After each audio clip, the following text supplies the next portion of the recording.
This is how we take the peaks down on our wedges, our log wedges, or staves. Draw 2 lines parallel on both sides so you have a guide.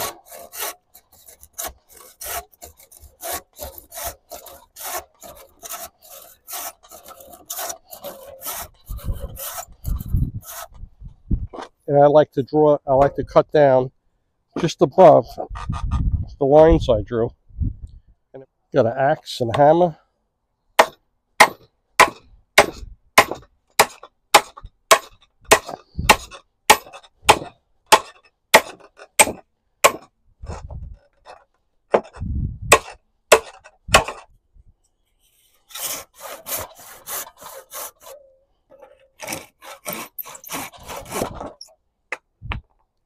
And that's how you remove the wedges from the log, okay? And then you can, once you steam it, you'll be able to fit it in a steam tube. You'll be able to steam it, peel the bark and cambium off, and lay out a bow design. And there is an easier way too.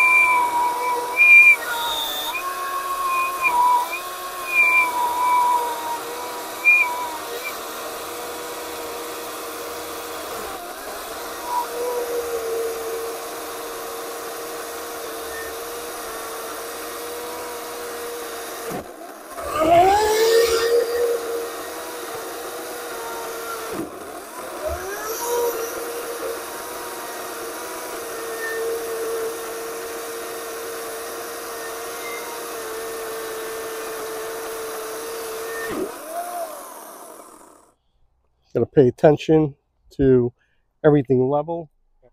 It doesn't matter how you remove these peaks, as long as you're comfortable with the outcome and you feel safe doing it. The other thing I did now was I drew down, because this is a wide end. This was the end that was the bottom of the tree, and it flared out. And this was just a wing that was cut off. This was like scrap wood. Then I'm going to try and make a thin bow out of, thin stave. This way I can maybe have another sinew back bow out of it. It's 68 inches long, and I ran some red chalk lines down. So I have when this steam, I have a stave steaming, and when I peel the bark and cambium off, I'm going to shut the steamer off. I don't want to pop any breakers. And I'll put it on the bandsaw quickly and just trim these edges so it can fit in the tube. And this will be steamed at some point. It's going to rain later today. I don't know if I have time to steam this one, but at least it'll be trimmed, and I know it'll fit in the steam tube for a later date. All right, so that was just a little update on prepping these logs for the steamer. And you may be able to save the trim sections that you trimmed off the original stave, you know, to make it fit in the tube and make a bow out of it, even though it's pretty narrow, okay? This is one of the wider wings, and I knew I could make a bow out of it, 68 inches tall. You could also use a draw knife to take down the flare, the edges here.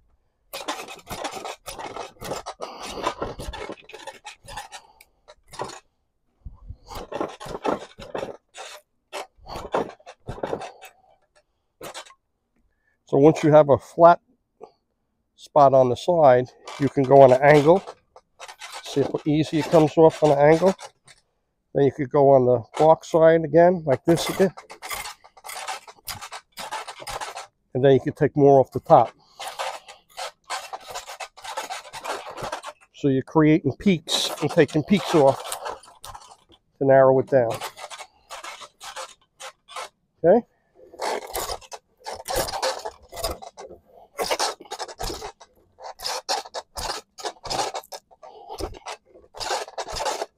So now we got the flat spot, hit the corners,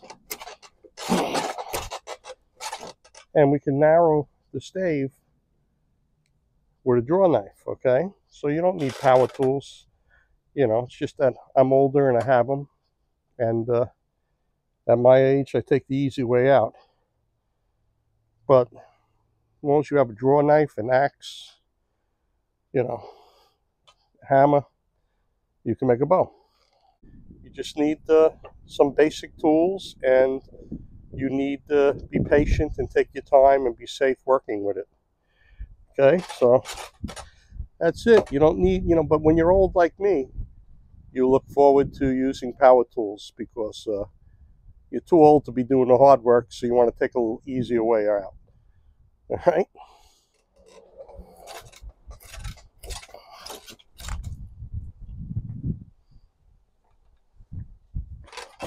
Yeah, let me loosen this up and see what we got. We probably could fit it in the tube now. I just have using a draw knife. Now you see me not using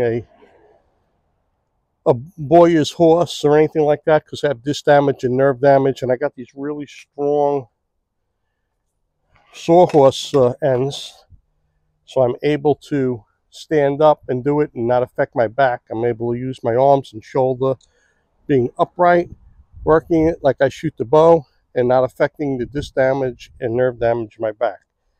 So look, I got it tapered down pretty good. Looking at it and the lines I drew, I got a little bit here that I got to take off with the draw knife, but I don't need to use the bandsaw, and it should fit in the tube just fine. Okay, so there you go.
Look at this beautiful, pristine back.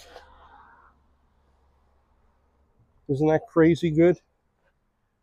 Every time I'm impressed with the steaming method. It has to be an hour and 15 minutes though. You saw it was a little tough for me to catch on the one end. I just went on the other end and got it. Once you start it and you grab it and you pull it, it comes off. But you'll have tears if you see this little feather here. This is nothing. You just about rub it off. But if you go less than an hour and 15 minutes, you'll have problems with the back of the bow, the part that's away from you that you're going to draw a design on. So it has to be an hour and 15 minutes. If you let it go for a minute or two longer, it wouldn't hurt it.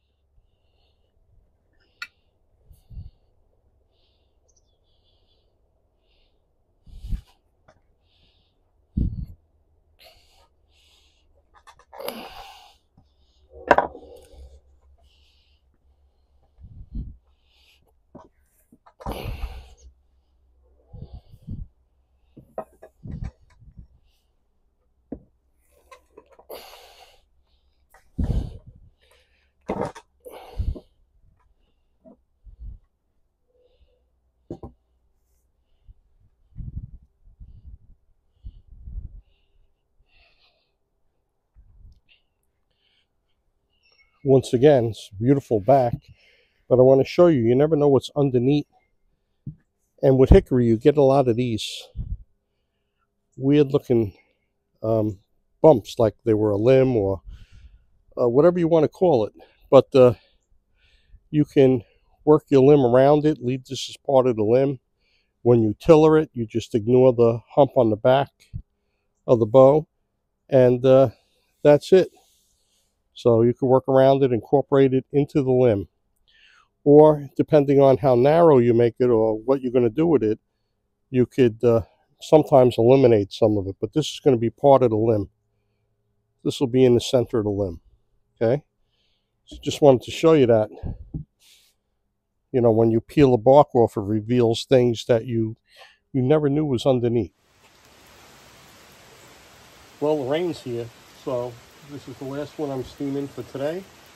And that's it. That's the end of this video. I wanted to show you how to knock off the peaks on the wedges and show you a little more steaming. And that's the end of this video. So every day you wake up is a great day. Make the best of it. Do something. Enjoy life. It's short.